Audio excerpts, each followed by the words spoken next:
Get that mess cleaned up now. The voice, sharp as cut glass, sliced through the atrium's silence.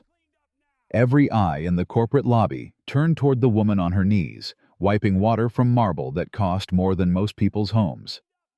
Victor, billionaire CEO, untouchable, unmovable, stood above her, his custom Italian shoes reflecting the humiliation he was about to unleash. And with one venomous outburst, he didn't just spill contempt across that gleaming floor. He shattered a woman's livelihood. But Clara didn't crumble. She rose slowly, eyes unwavering, voice measured. "My apologies, Mr. Shaw." To Victor, she was just another invisible worker in a uniform. What he didn't know was that the woman he just destroyed had once stood in classified rooms where his billions meant nothing. Where her decisions saved lives, his money never could. And soon, he'd discover the devastating truth, that the person he humiliated didn't just carry a mop. She carried credentials that would bring his arrogance crashing down. If you believe true power lies not in wealth, but in character forged through sacrifice, hit like and subscribe, and tell us where you are watching from in the comment. Because in the next few minutes, you'll witness how one woman's silent strength exposed a billionaire's emptiness, and proved that dignity can't be bought, broken, or bullied. Not even by a man who thought he owned everything. The tattoo on her forearm told a story Victor was about to learn the hard way. Victor's voice dropped to something colder than ice. "You're done here, Clara. Pack your things." The words hung in the air like a death sentence. Around them, executives clutched briefcases tighter. Assistants suddenly found their phones fascinating. No one wanted to be the next target of Victor's wrath. Clara straightened, her cleaning uniform somehow looking dignified despite the water stains. She met his gaze with the kind of calm that unnerved men who mistook volume for authority. "I understand, Mr. Shaw." "Do you?" Victor's jaw clenched. Her composure irritated him more than any tears or pleading ever could. "Do you understand that this company demands excellence? That I don't tolerate incompetence at any level?" He gestured broadly at the gleaming lobby, his Patek Philippe watch catching the light. "Every surface, every corner, every reflection in this building represents billions in value. And you—" he pointed at the water still pooling near the marble column. "You can't even handle a simple bucket." Clara's expression didn't shift. "Everyone makes mistakes, Mr. Shaw." "Not people who work for me." He turned to address the gathering crowd, his voice rising with theatrical precision. "This is exactly what I've been saying. Standards matter. Details matter. The person who mops my floors carries the same responsibility as the person who closes my deals. There are no small positions here, only small people who can't rise to meet them." Several executives nodded, some even murmuring approval. Performance theater at its finest. But Clara simply removed her cleaning gloves, folding them with the same precision a surgeon might use. "You're absolutely right, Mr. Shaw," she said quietly. "Standards do matter. A clean floor is temporary, sir. But character?" She paused, letting the weight settle. "Character is permanent." The lobby fell silent. Someone's phone buzzed, absurdly loud. Victor's face flushed crimson. "Excuse me?" "I said I understand." Clara reached for her cart, her movements unhurried. "I'll collect my belongings from the service office." Near the security desk, Marcus Wallace shifted his weight, his trained eyes taking in every micro-expression. 20 years in military intelligence before Shaw Industries had taught him to read rooms the way others read books. And something about this exchange felt profoundly wrong. The cleaning lady's posture, the way she held Victor's gaze without challenge but also without submission, the measured cadence of her words. Wallace had seen that bearing before. In commanders, in operators, in people who'd been trained to stay calm when lives hung in the balance. Victor wasn't finished. "Let me make something clear to everyone here." He raised his voice, making sure his words carried to every corner of the atrium. When you work for me, you represent me, and I will not be represented by carelessness, by excuses, or by people who think they can lecture me about character while they're holding a mop." He stepped closer to Clara, his 6'3" frame towering over her. "You only belong cleaning what men like me create. Remember that when you're filling out unemployment forms." The cruelty landed like a slap. Several onlookers winced, but Clara simply nodded once, a gesture that somehow contained more dignity than Victor's entire speech. "I wish you well, Mr. Shaw. I truly do." She pushed her cart toward the service elevator, her spine straight, her pace steady. Not rushing, not running. Just leaving. Wallace watched her go, his eyes narrowing at something that didn't quite fit. As she reached for the elevator button, her sleeve shifted slightly up her forearm. There, faded but unmistakable, was a mark. Dark ink. Geometric precision. A tattoo. Wallace's pulse kicked up. He knew that symbol, or thought he did, from classified briefings years ago. From files marked with security clearances most people didn't know existed. No, he thought. It couldn't be. But as the elevator doors closed on Clara's calm, weathered face, Marcus Wallace felt the first tremor of something that would soon become an earthquake. Victor had just made a catastrophic mistake. He just didn't know it yet. If you're hooked by this story of hidden power and overdue justice, don't forget to like and subscribe. The truth is about to explode. Wallace moved through the dispersing crowd like smoke, his eyes locked on the service elevator's descending floor indicator. 12, 11, 10. Clara was heading to the basement level where the maintenance staff kept their equipment. He shouldn't follow. He had a conference call in 15 minutes, security protocols to review, a dozen tasks demanding his attention. But that glimpse of ink on her forearm had triggered something visceral in his gut. The same instinct that had kept him alive in Kandahar, in Lagos, in rooms where one wrong move meant a body bag. Victor was already striding toward his private elevator, barking orders into his phone, the incident already forgotten. Another employee discarded. Another display of dominance completed. But Wallace couldn't let it go. He took the stairs, descending 2 at a time, his dress shoes echoing in the concrete stairwell. By the time he reached B-level, his heart was pounding, not from exertion, but from something closer to dread. The basement corridor smelled of industrial cleaner and old pipes. Fluorescent lights flickered overhead, casting harsh shadows that made everything look like an interrogation room. Wallace slowed his pace, steadying his breathing, falling into the rhythm of approach he'd learned years ago when gathering intelligence meant staying invisible. Through the small window in the service room door, he saw her. Clara stood at a metal locker, methodically removing her cleaning supplies. Her movements were economical, practiced. No wasted motion. She folded her company vest with the same precision she'd shown upstairs, placing it on the bench beside her. Wallace eased the door open. "Miss Benson?" She turned, unsurprised, as if she'd known he was there all along. "Mr. Wallace?" Her voice was neutral, professional. "I'll be out of the building within the hour. I'm just collecting my personal items. That's not why I'm here." He stepped inside, letting the door close behind him. The room suddenly felt smaller, more intimate. "I wanted to apologize. What happened up there?" Victor was out of line. "Mr. Shaw is your employer. You don't owe me apologies on his behalf."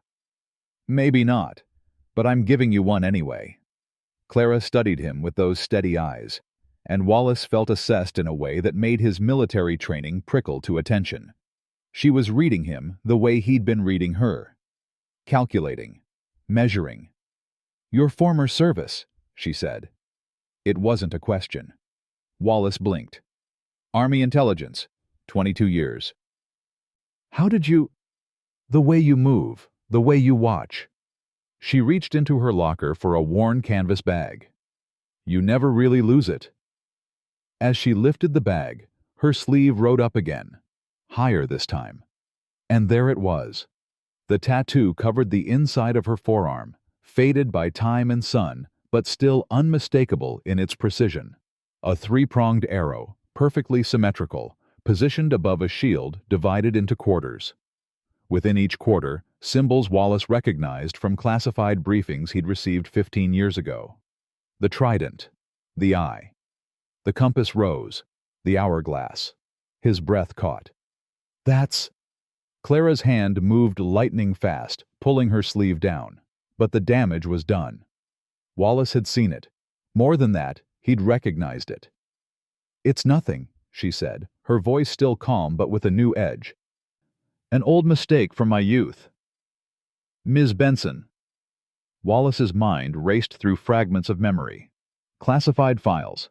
Briefings about units that didn't officially exist. Operations conducted in shadows so deep they made black ops look transparent. "That's not a mistake. That's a... I need to finish here, Mr. Wallace." She zipped her bag with finality. "And you have a company to secure." But Wallace was already pulling out his phone, his fingers moving to a folder of contacts he rarely accessed. Names and numbers encrypted 3 layers deep. People who answered questions that couldn't be asked through normal channels. "What unit were you with?" His voice dropped to barely above a whisper. Clara slung her bag over her shoulder and met his eyes. For just a moment, the cleaning lady vanished, and Wallace saw something else entirely. Something hard, something forged in fires that would melt men like Victor into puddles.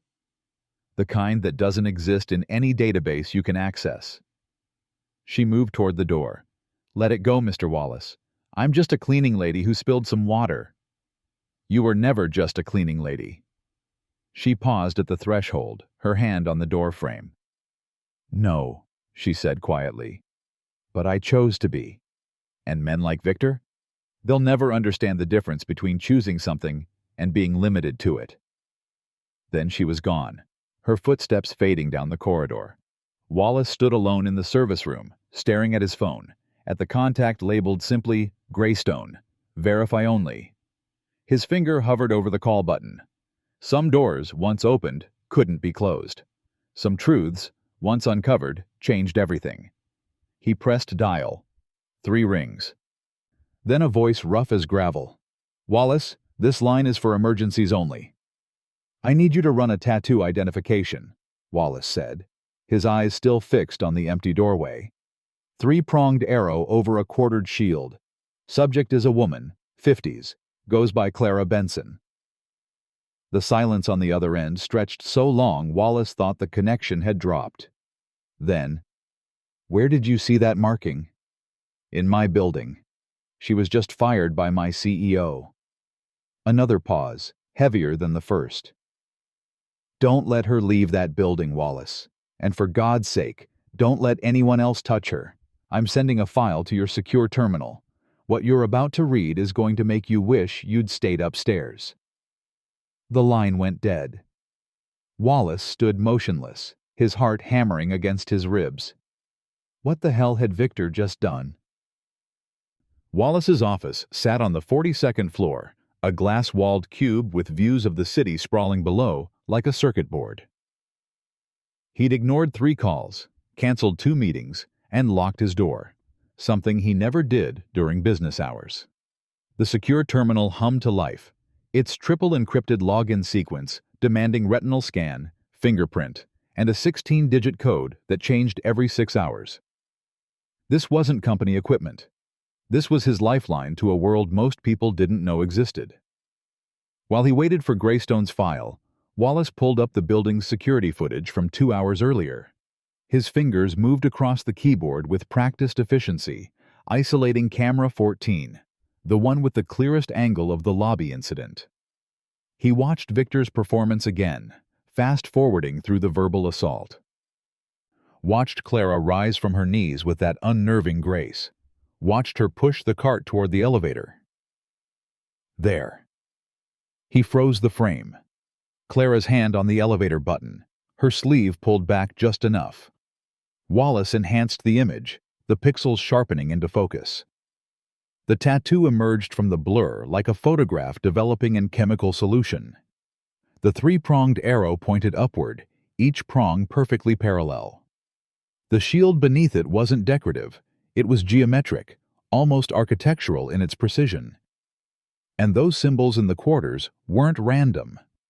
The trident in the upper left, the all-seeing eye in the upper right, the compass rose bottom left, the hourglass bottom right. Each one represented something: time, direction, vision, force. Wallace had seen variations of these symbols before. In briefings so classified, they weren't even filed digitally. They were hand-delivered in locked cases, read in skiffs, sensitive compartmented information facilities, and then destroyed. Units that operated beyond congressional oversight. Beyond presidential knowledge, some said. Groups that did things nation-states needed done, but could never acknowledge. His secure terminal chimed. The file from Greystone had arrived. Wallace hesitated, his cursor hovering over the encrypted folder. Once he opened it, there was no unknowing. No going back to the simple narrative where Clara was just an unlucky cleaning lady who'd crossed the wrong billionaire. He clicked. The file opened with a warning in red text. Eyes only. Compartmented access. Disclosure prohibited under National Security Act. Below that, a single photograph. Black and white. Grainy, taken perhaps 20 years ago. A woman in tactical gear, younger but unmistakably Clara, standing beside three men whose faces had been digitally obscured. Behind them, a helicopter with no identifying marks. The caption read, Shadow Directive, Operation Nightfall, Karachi Extraction, 2004. Wallace scrolled down, his pulse accelerating with each line. Benson, Clara Marie, Commander, Field Operations Classification, Cosmic Top Secret Unit. Designation, Redacted. Operational Codename, Oracle Missions Completed, 47, 23 Critical, 18. High-Value Target, 6 Executive Protection. Commendations. Presidential Intelligence Medal, 2. Director's Award for Valor, 3. Redacted. Cross for Extraordinary Service.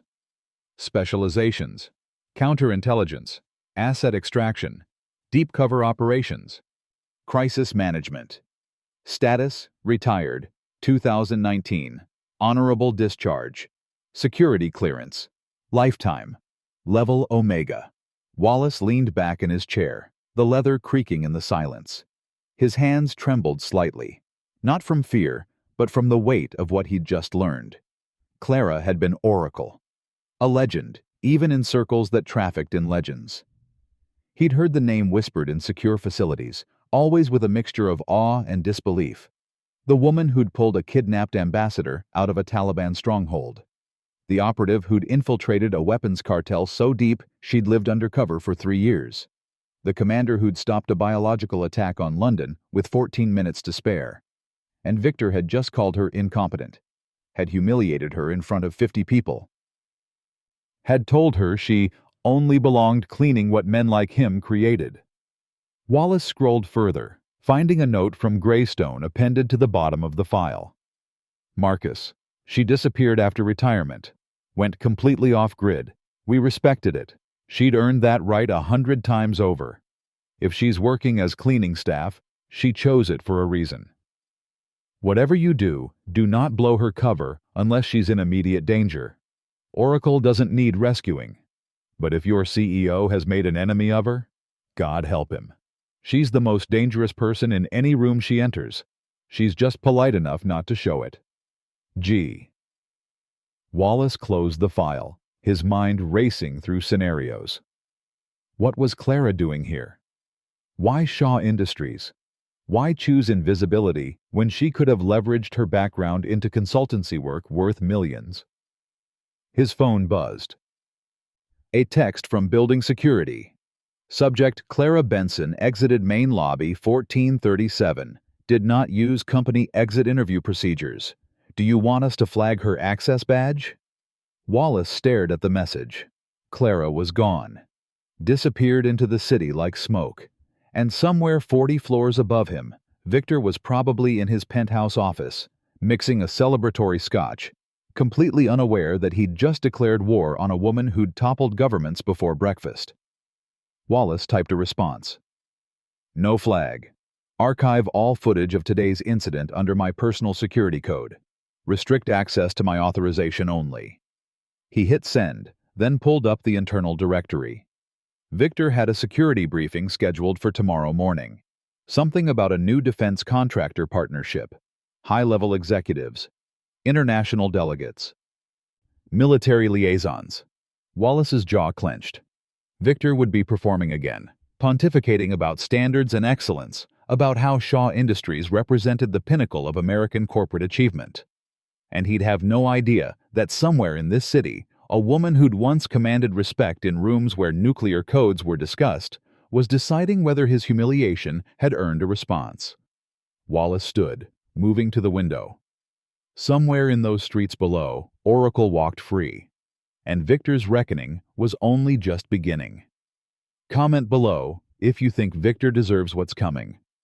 The next chapter will blow your mind. Wallace's phone rang at 6:47 p.m., just as the sun bled orange across the skyline. The caller ID showed nothing, just a string of zeros. He picked up on the first ring. Greystone. You read the file. It wasn't a question. The voice on the other end carried the weight of too many classified briefings, too many operations that never made it into history books.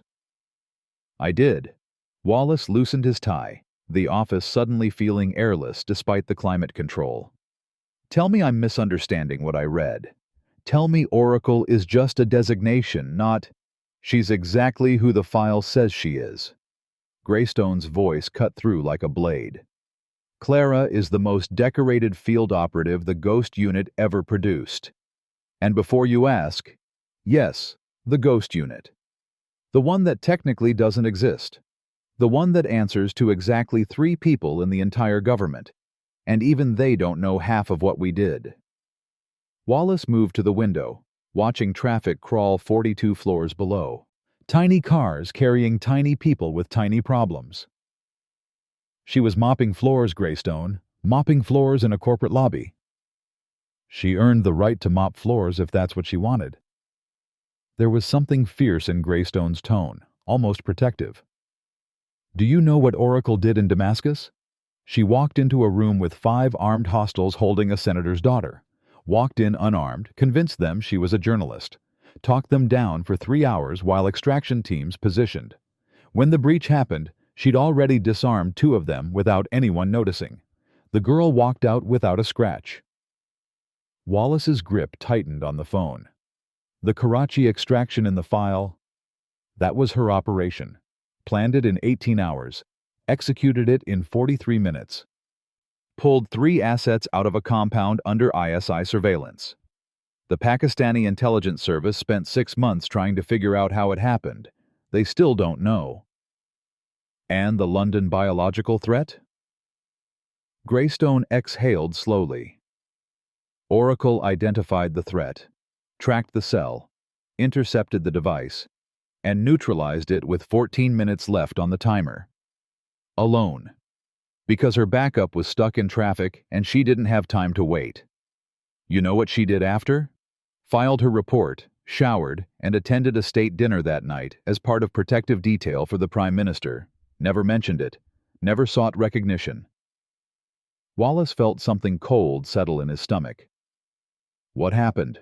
Why did she retire? Burnout, choice, philosophy. Greystone paused, and Wallace could hear papers rustling. She'd spent 23 years in the shadows, Marcus. 23 years making decisions that saved thousands of lives, and those thousands never knew her name. Never said thank you. She told me once that she was tired of being invisible for the wrong reasons, that maybe she wanted to choose invisibility on her own terms. So she became a cleaning lady. She became whatever the hell she wanted to become. She'd earned that luxury. Greystone's voice hardened. But your CEO, Victor, he didn't see a woman choosing quiet dignity. He saw someone beneath him, someone disposable, and he humiliated her like she was trash. Wallace turned from the window, his reflection ghostly in the darkening glass. He doesn't know. He has no idea. Of course he doesn't. Men like Victor never do. They measure worth in dollars and square footage and social media followers. They don't understand that real power is the kind that doesn't need to announce itself. Greystone's voice dropped lower. Let me tell you something about Oracle.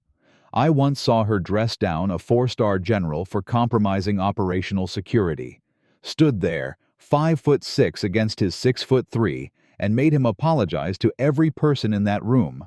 The general later said it was like being scolded by God. Wallace rubbed his temples, a headache building behind his eyes. What do I do? Victor has a major security briefing tomorrow. Defense contractors, military liaisons, international delegates. Who's attending? Wallace pulled up the guest list on his tablet. Assistant Secretary of Defense, representatives from Lockheed and Raytheon. And his breath caught. General Raymond Cortez.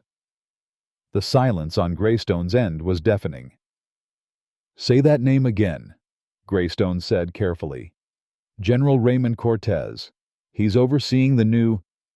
I know what he's overseeing. I also know that Raymond Cortez worked directly with Oracle on 7 different operations. She saved his life in Mogadishu. He calls her the finest soldier he ever served with. Greystone's laugh was dark, almost pitying. Your CEO is about to hold a meeting about military precision and security standards with a man who owes his existence to the woman Victor humiliated this morning. Wallace's mind raced through the implications, each one more catastrophic than the last. If the general sees her, he won't just see her, Marcus. He'll recognize her instantly. And when he finds out how she was treated? Greystone paused for effect. I've seen Raymond Cortez court-martial colonels for less. What he'll do to a civilian CEO who disrespected Oracle, that'll be entertainment. Wallace sank into his chair, the leather creaking under his weight. This is going to be a disaster. No, Greystone corrected. This is going to be justice, the kind that doesn't require lawyers or courtrooms. Just one powerful man realizing he's nothing compared to true power. Another pause. Oracle never sought revenge in the field. Never needed to. She won by being better, smarter, more composed than everyone around her. She'll win this the same way. She's not even here. She left hours ago. Doesn't matter. The truth is already in motion. Greystone's voice carried an edge of satisfaction. Victor thought he could humiliate someone and walk away untouched. What he doesn't understand is that some people cast shadows long after they leave the room. Oracle's shadow is about to eclipse everything he thinks he's built. The line went dead. Wallace sat in the darkening office, watching the city lights blink on like stars falling upward. Tomorrow morning, Victor would walk into that conference room radiating confidence, believing himself untouchable. And by tomorrow afternoon, he'd understand that respect isn't something you demand. It's something you earn. Or in Victor's case, something you lose forever in the time it takes for one person to recognize a tattoo.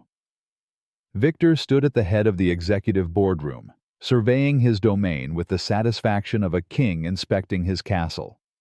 Floor-to-ceiling windows framed the city like a trophy. The conference table, imported Italian marble with embedded LED strips, gleamed under precision lighting. Every chair positioned at exact intervals, every water glass filled to the same level. Perfection, just as it should be. Listen up. Victor's voice commanded immediate attention from the dozen executives scattered around the room. Today's meeting isn't just another contract signing. This is Shaw Industries entering the major leagues of defense contracting.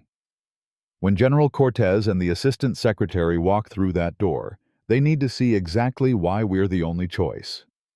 His Chief Operating Officer, Jennifer Martinez, nodded from her position near the presentation screen.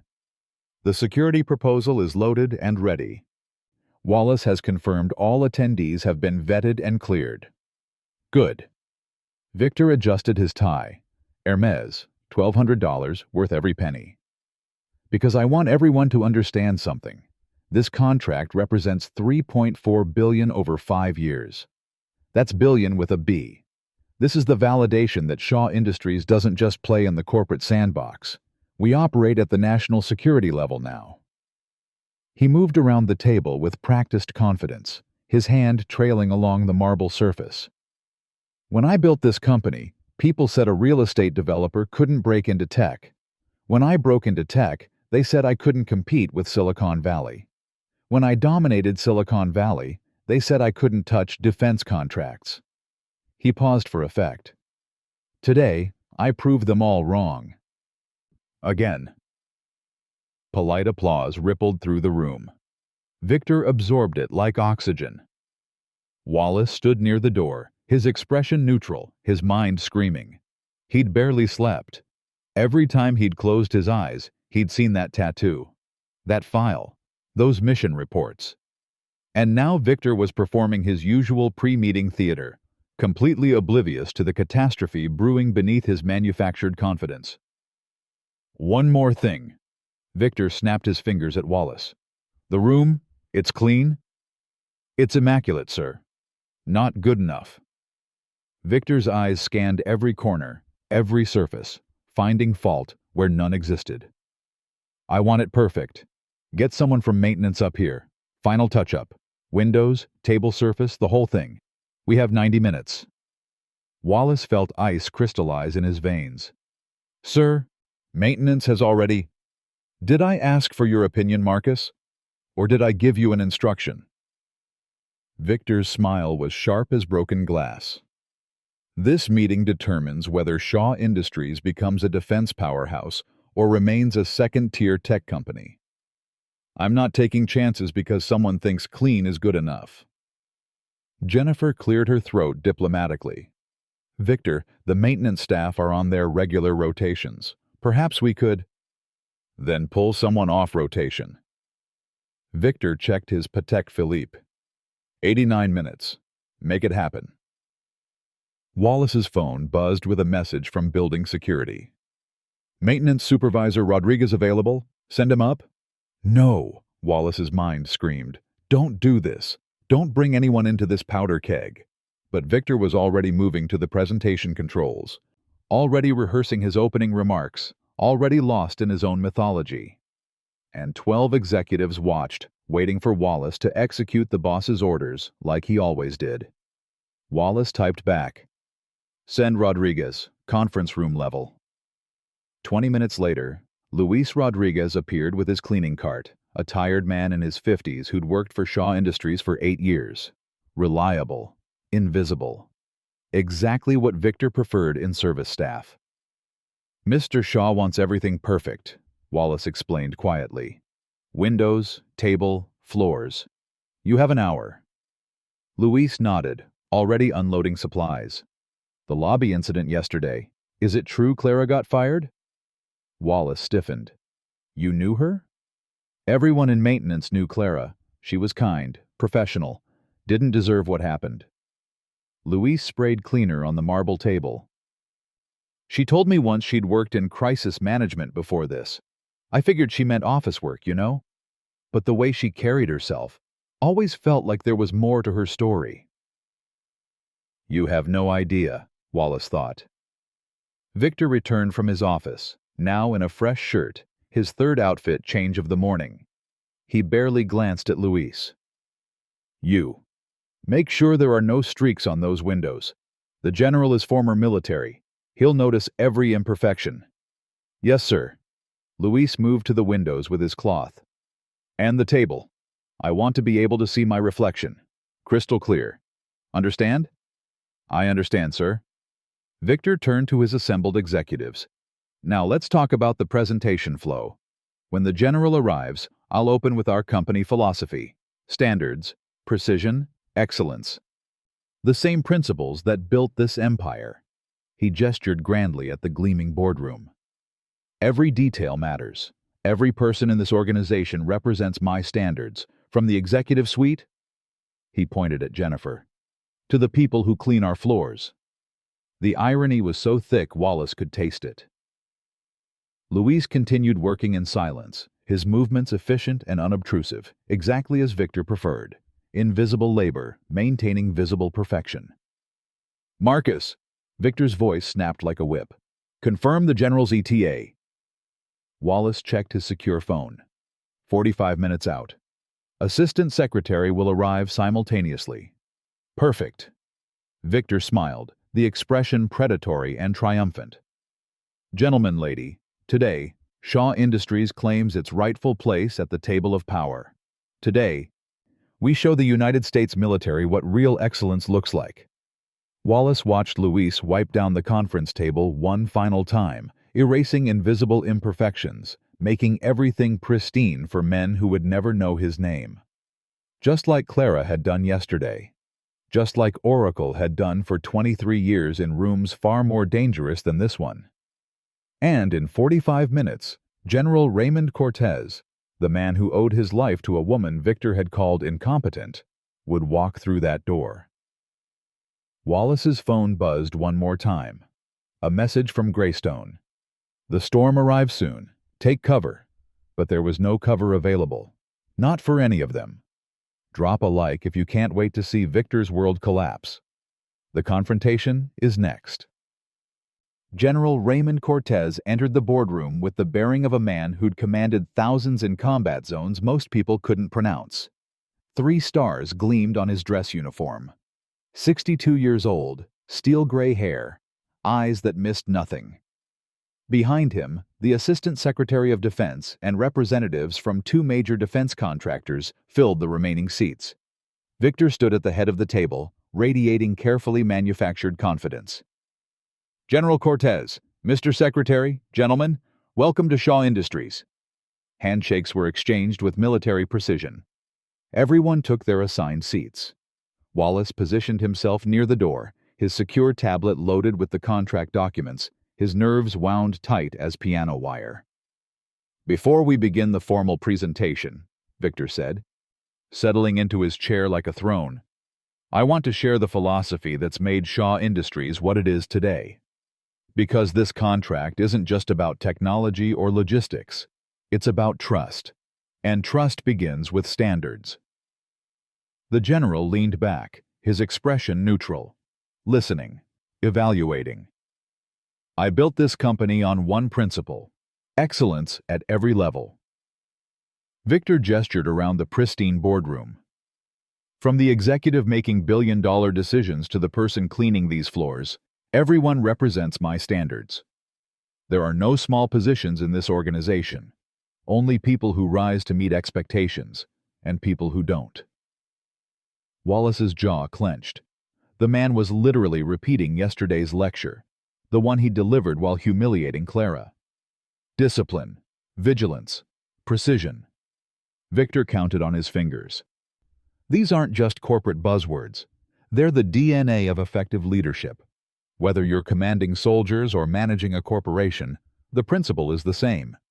Maintain control, demand accountability, accept nothing less than perfection. One of the Lockheed representatives nodded appreciatively. The assistant secretary made a note on his tablet. But General Cortez remained still, his eyes sharp and assessing. "In fact," Victor continued, warming to his theme, "just yesterday I had to make a difficult decision. An employee, someone in a service position, demonstrated carelessness that could have created liability exposure. In that moment, I had a choice. Overlook it or maintain the standard. I chose the standard." Wallace felt bile rise in his throat. Victor was actually bragging about firing Clara. "That's leadership," Victor said, his voice carrying conviction. "Having the courage to make hard calls, regardless of how they might appear. Because at the end of the day, an organization is only as strong as its weakest link." The general's expression shifted. Something subtle, a tightening around his eyes. What was the nature of this employee's carelessness? A cleaning incident. Spilled water in the main lobby during peak hours. Could have been a safety hazard, not to mention the optics of having puddles visible to clients. Victor shook his head. "I addressed it immediately, publicly. Because accountability must be visible to be effective. You fired a cleaning lady over spilled water? The general's tone was carefully neutral, but Wallace heard the edge beneath it. I terminated an employee who failed to meet standards, Victor corrected smoothly. Position doesn't matter. Performance does. Wallace's secure tablet buzzed, a priority message. He glanced down, and his blood went cold. From Greystone. Oracle is in the building. Lobby level. Security footage shows her entering through visitor access 10 minutes ago. She's wearing civilian clothes. Wallace. She came back. Why would she come back? Wallace's mind raced. Clara was here, in the building. But why? She'd been fired. She'd walked away with dignity intact. Why return to the scene of her humiliation? Unless... His phone buzzed again. Building security. Unknown civilian requesting access to executive floor. Says she left personal items in maintenance office yesterday. Name, Clara Benson. Do we allow access? Wallace's fingers moved before his conscious mind caught up. Grant access. Escort to executive level. Do not detain. Across the table, Victor was deep into his presentation now, pulling up slides showing Shaw Industries' security protocols, their technological capabilities, their proposed timeline for contract fulfillment. As you can see, General, we've anticipated every contingency. Our risk assessment matrices are comprehensive. Our personnel vetting is thorough. Our commitment to excellence is absolute. The general's phone vibrated silently. He glanced at the screen, then his entire body language changed. His spine straightened, his eyes sharpened. He looked at Wallace, then at the door, then back at his phone. Wallace saw the message reflected in the device's screen. A photo. Black and white. Military tactical gear. A woman standing beside soldiers. And in the corner, barely visible, the same tattoo Wallace had spent 2 days investigating. The general knew. Somehow, someone had sent him Clara's file. Mr. Shaw, the general said, his voice cutting through Victor's presentation like a blade through silk. This employee you fired yesterday, what was her name? Victor blinked, thrown off his rhythm. Excuse me? The cleaning lady. What was her name? Clara something. Benson, I think. Marcus. What was... Clara Benson, Wallace confirmed, his voice steady despite the earthquake building in his chest. The general set his phone face down on the marble table with deliberate precision. And where is she now? I assume she found employment elsewhere, Victor said, his tone dismissive. Why does it... The boardroom door opened. Every head turned. Clara stood in the doorway, no longer in a cleaning uniform, but in simple civilian clothes, dark slacks, a modest blouse. Her posture was relaxed, her expression calm. She carried a small bag, presumably to collect her forgotten belongings. But it was her eyes that told the real story. Clear, steady, absolutely unafraid. I apologize for the interruption, she said quietly. I was told I could retrieve my personal items. The general stood. Not quickly, not dramatically, but with the kind of deliberate, weighted movement that signaled something profound was about to happen. Clara, he said, his voice carrying a reverence that made everyone in the room freeze. Clara Benson. Or should I say... He brought his hand up in a crisp, formal military salute. Commander Oracle. The silence that followed was absolute. Victor's face drained of all color, and Clara simply nodded once, acknowledging the salute with the quiet dignity of someone who'd earned it 1,000 times over. The storm had arrived. Time seemed to fracture. The boardroom existed in a suspended moment where everything Victor understood about power and hierarchy shattered like crystal against concrete. General Cortez held his salute, his arm rigid, his eyes locked on Clara with an intensity that spoke of shared trenches, shared blood, shared nightmares that would never make it into official reports. At ease, General, Clara said softly. That's not necessary. With respect, Commander, it's absolutely necessary. Cortez lowered his hand slowly, deliberately. Then he did something that made the assistant secretary's mouth fall open. He stood at attention and bowed. Not a casual nod, but a full, formal bow from the waist, the kind reserved for heads of state, for the honored dead, for heroes whose names would never be carved in marble because their deeds were too classified to acknowledge. The assistant secretary rose immediately, his chair scraping against the floor. He'd seen the recognition in Cortez's eyes, understood the protocol being invoked. He stood at attention, his hand moving to his heart in civilian acknowledgement of military honor. One by one, like dominoes falling in reverse, everyone in the room stood. The Lockheed representative, the Raytheon consultant, Jennifer Martinez, Victor's COO, her face pale with dawning comprehension. Wallace, already on his feet, his spine straight with military bearing he hadn't assumed in years. Only Victor remained seated, frozen, his mouth working soundlessly like a fish drowning in air. "General Cortez," Clara said, her voice carrying the same calm authority she'd used yesterday while being humiliated. "This isn't appropriate. I'm retired. I'm no one special."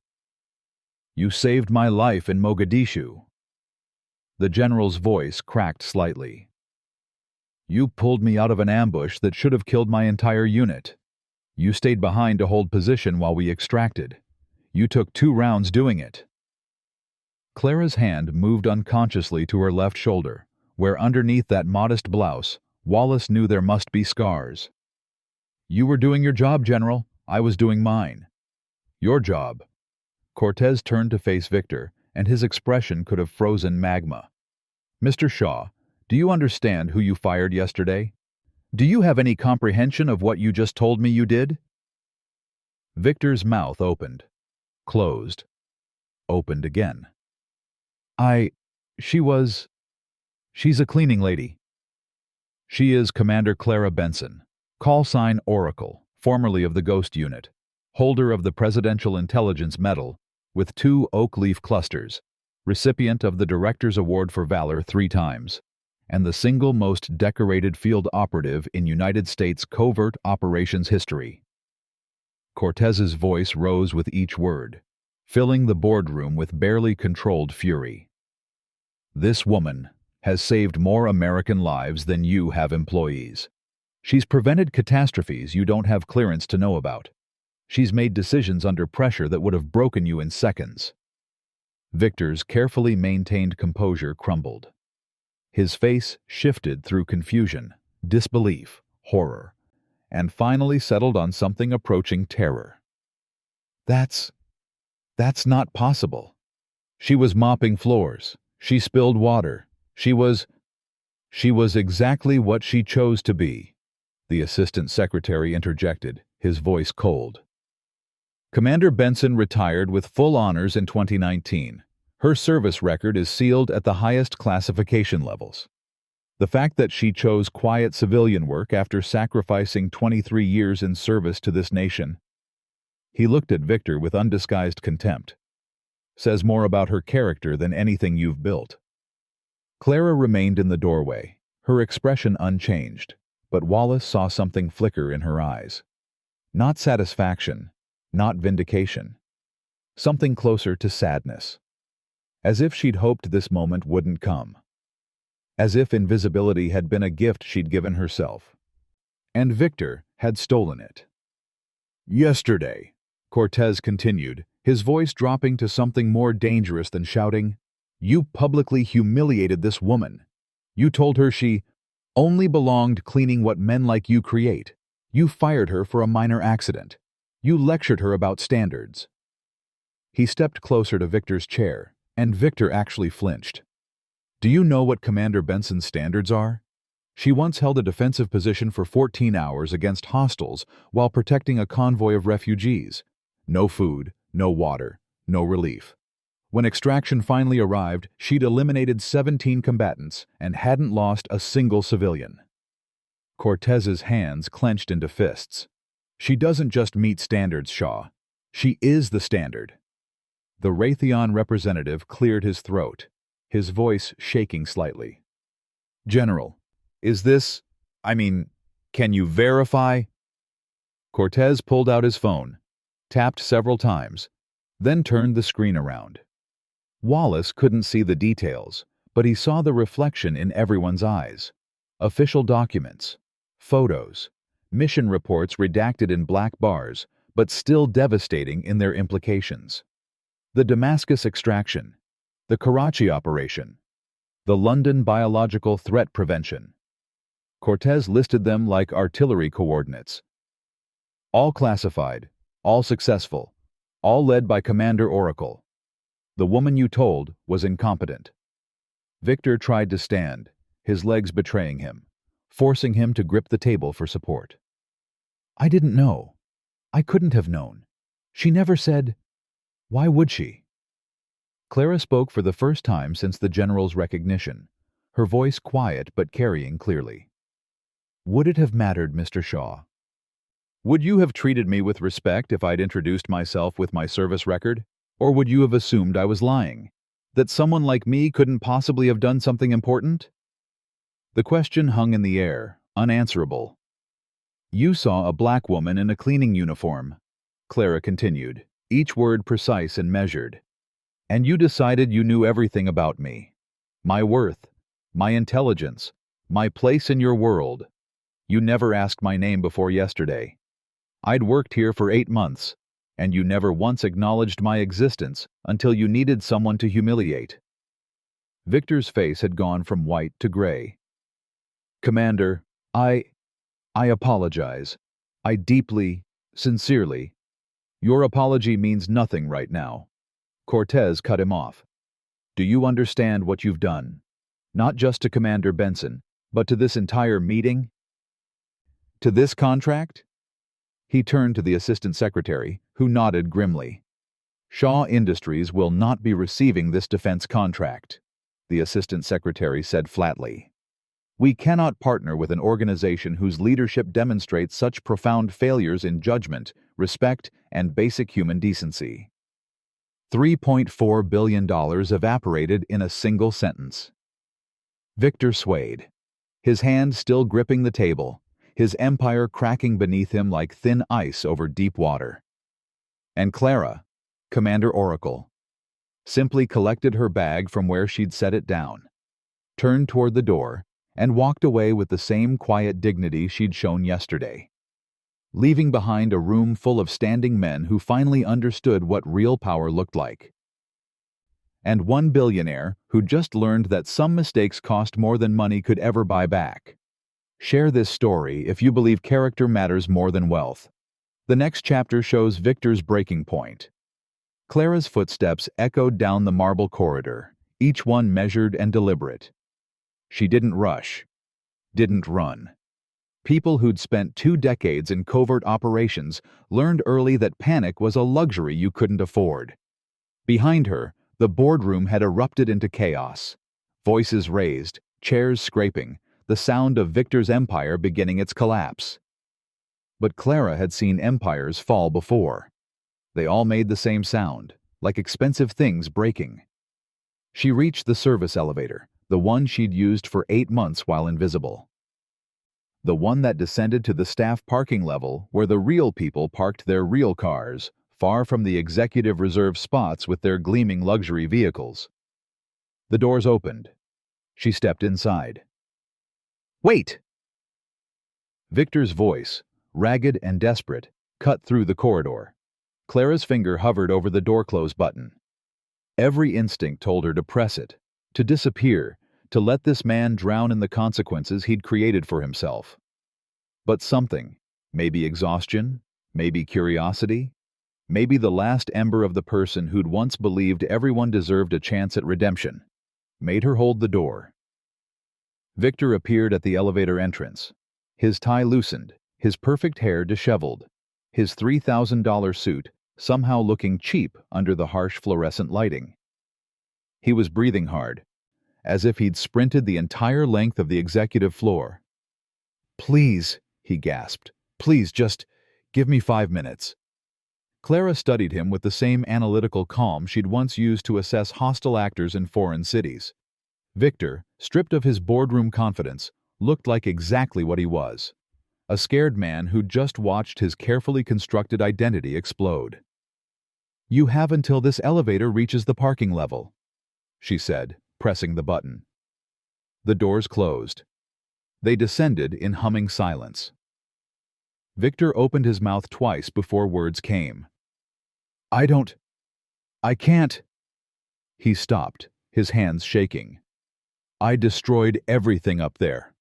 The contract, my reputation, everything."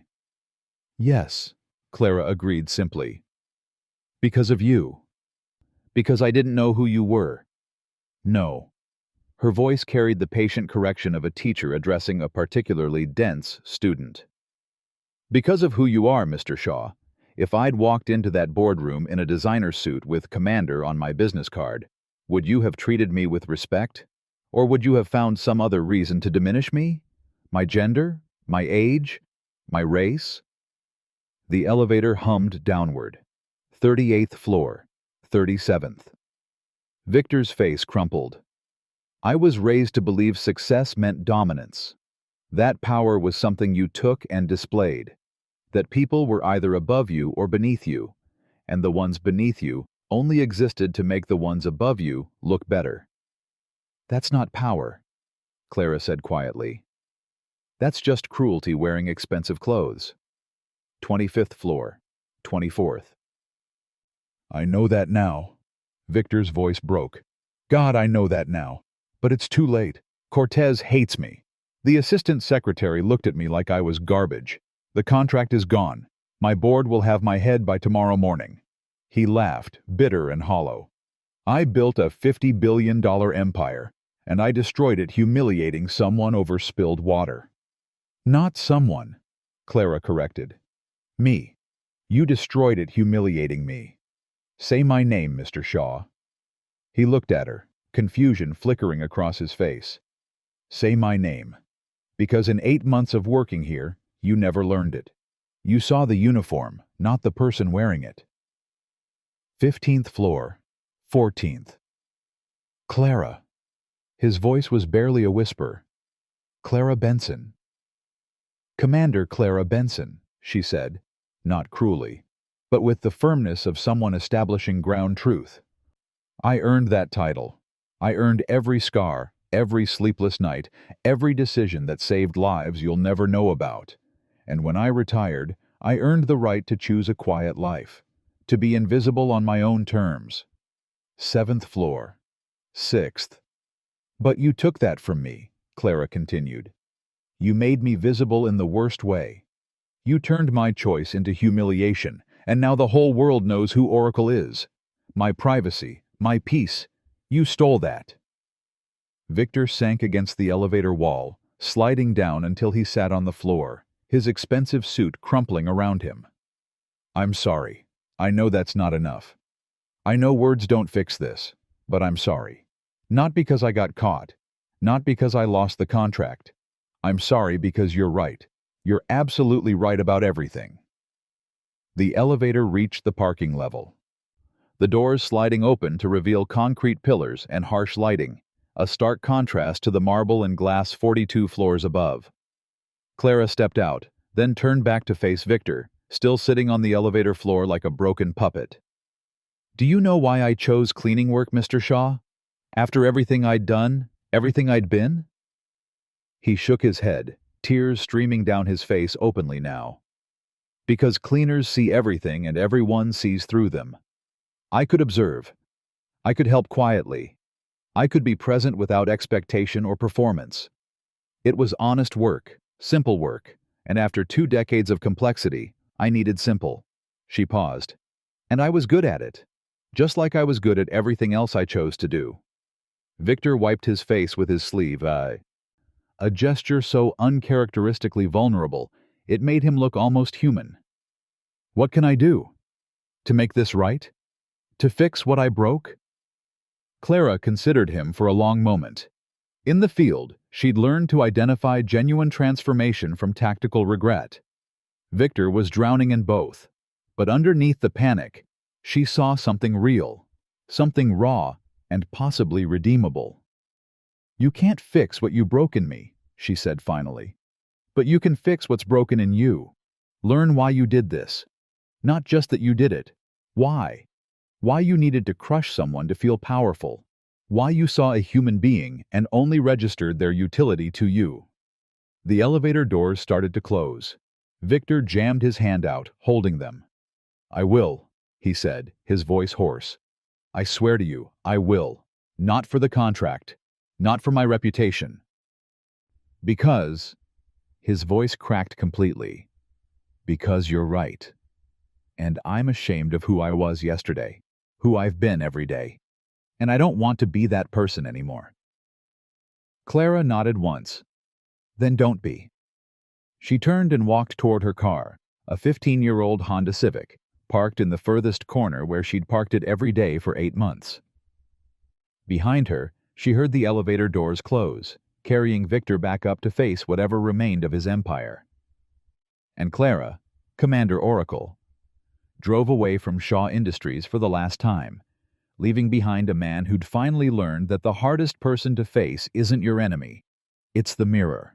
7 days after his world collapsed, Victor stood in the community center on the east side of the city, a neighborhood where his company's gleaming headquarters was visible on the skyline, but might as well have existed on another planet. The room smelled of coffee and old linoleum. Folding chairs formed uneven rows. No marble, no imported fixtures, no precision lighting, just fluorescent tubes humming overhead and people who worked jobs that kept the world turning while remaining invisible to people like Victor used to be. Service workers, custodians, maintenance staff, security guards, home health aides. The people who cleaned offices at midnight, who mopped hospital floors at dawn, who kept buildings running while the executives inside never learned their names. And in the third row, wearing the same modest clothes she'd worn in the elevator, sat Clara. Victor hadn't known if she'd come. He'd sent the invitation through Wallace, not daring to contact her directly. "I'm holding an event," he'd written. "Not for me, for you, and for everyone like you. I hope you'll be there to see it." She'd sent back a single word. Maybe. But she was here. And that felt like grace he hadn't earned. The local news had sent a crew, curious about why a billionaire CEO was holding a press conference in a community center instead of his corporate headquarters.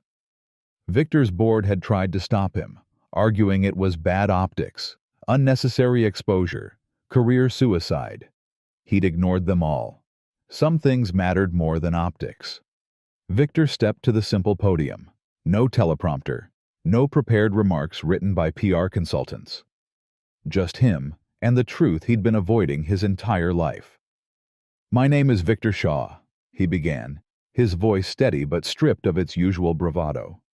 "A week ago, I fired a woman named Clara Benson for spilling water in my building's lobby. I humiliated her publicly. I told her she only belonged cleaning what men like me create. I treated her as if she were disposable, as if her dignity meant nothing, as if her entire worth could be measured by the job she held." He paused, his hands gripping the podium. "What I didn't know, what I couldn't see because I chose not to look, was that Clara is a decorated military intelligence officer. Commander Clara Benson, call sign Oracle, served this country with distinction for 23 years in operations I don't have clearance to fully understand. She saved lives. She prevented catastrophes. She embodied the kind of excellence I only pretended to value." In the third row, Clara sat motionless, her expression unreadable. But here's the truth that matters more than her credentials. It shouldn't have mattered who she was. She could have been anyone. Someone without medals, without classified operations, without a service record. She could have been exactly what I thought she was. Just a cleaning lady. And she still deserved respect. She still deserved dignity. She still deserved to be seen as a human being. His voice cracked slightly. "I've spent my entire life believing power meant dominance, that success meant standing above others, that the people who served me were somehow less than me. I was wrong. Not just wrong about Commander Benson. Wrong about everything. Victor stepped away from the podium, moving to a covered banner hanging on the wall behind him. Wallace stood nearby, ready to help, but Victor shook his head. He needed to do this himself. He pulled the cord. The banner unfurled, revealing simple text. The Benson Initiative. Honoring service, respecting dignity, supporting those who support us all.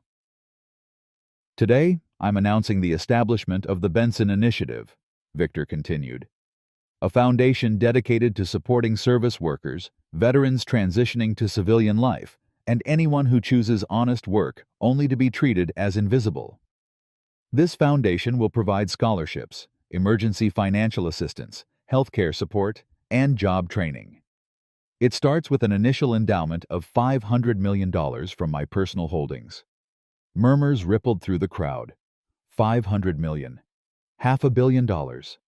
But more than money, this foundation represents a commitment to change, not just in how my company operates, but in how I operate. Commander Benson taught me, he looked directly at Clara, that true power isn't displayed. It's demonstrated through character, through choosing dignity even when you're being denied it, through maintaining your integrity when someone tries to strip it away. He took a breath, steadying himself. I can't undo what I did. I can't return Commander Benson's privacy or her peace. I cost her something precious, and I cost my company a vital contract because I valued appearance over substance. But I can commit to being different, to doing better, to understanding that every person, regardless of their position, their uniform, their visibility, deserves to be treated with fundamental respect. Victor gestured to the community center around them. This is where the Foundation's headquarters will be, not in my tower downtown, here.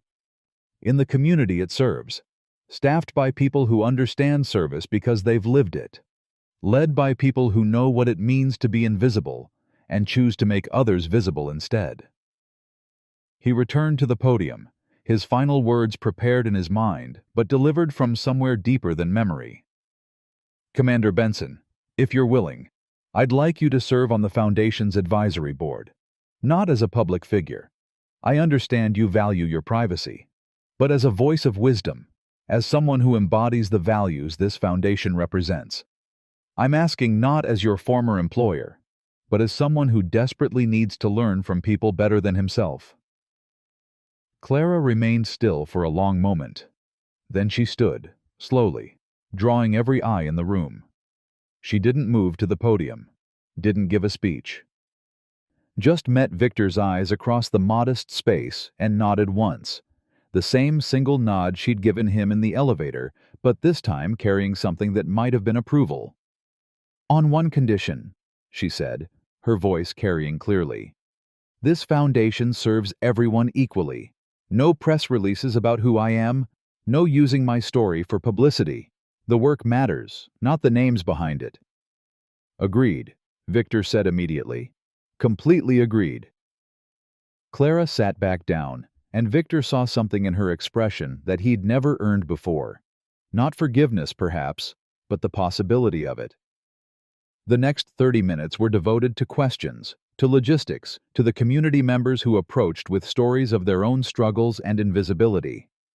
Victor listened to each one, really listened, the way he should have been listening his entire life. When the event ended, as people filtered out into the cooling evening, Clara approached the podium where Victor was gathering his notes. $500 million is a lot of money, she said quietly. It's a start.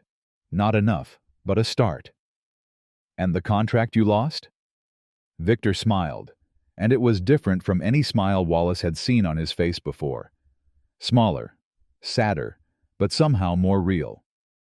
Turns out there are things more valuable than $3.4 billion. Such as being able to look at yourself in the mirror without flinching. Clara studied him for a long moment, then extended her hand. Then maybe you're learning, Mr. Shaw. Victor shook her hand, and in that simple gesture felt the weight of everything he'd destroyed and everything he might still build. "Call me Victor," he said.